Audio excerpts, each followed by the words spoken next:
On parle souvent des flammes jumelles comme d'un lien d'âme unique, rare, sacré. Mais il existe une catégorie encore plus particulière d'âmes dans cette dynamique, les élus. Ces êtres sont nés avec une mission d'élévation.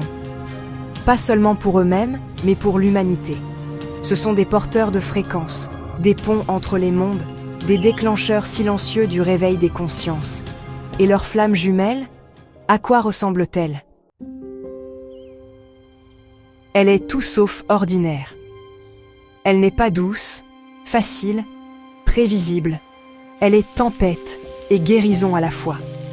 Elle est chaos sacré. Elle est vérité nue. Car pour un élu, la flamme jumelle n'est pas là pour réconforter.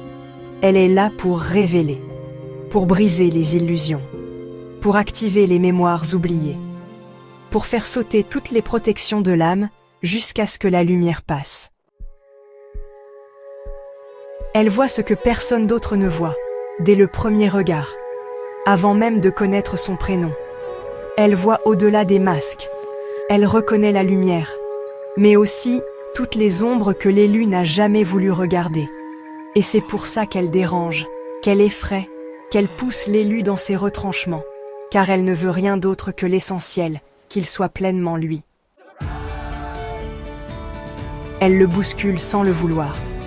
Sa seule présence déclenche des transformations profondes.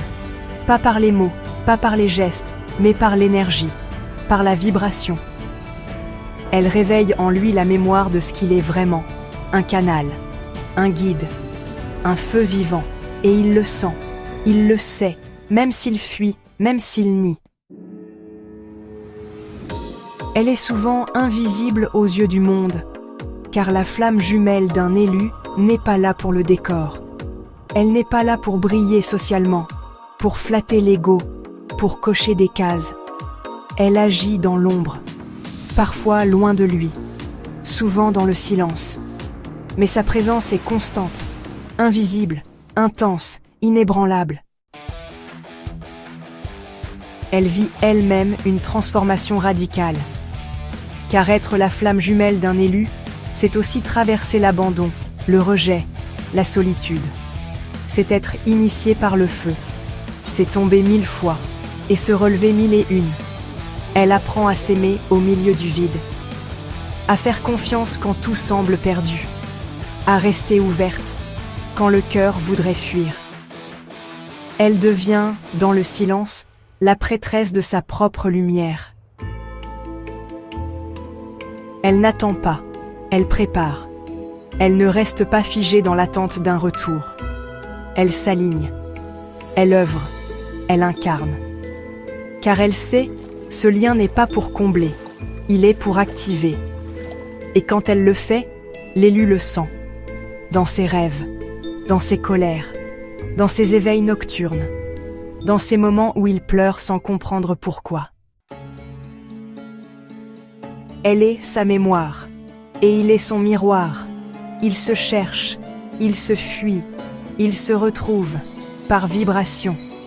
Et même si le monde ne les comprend pas, même si tout semble les séparer, leur lien est inaltérable, car il est plus ancien que cette vie. Il est mission, il est appel, il est feu éternel. Alors, à quoi ressemble-t-elle? Elle n'a pas une apparence précise. Elle peut être douce ou sauvage, silencieuse ou flamboyante.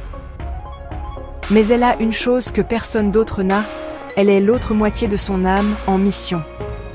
Et lui, l'élu, finira par le savoir. Le jour où il cessera de chercher à comprendre avec la tête et commencera à écouter avec le cœur.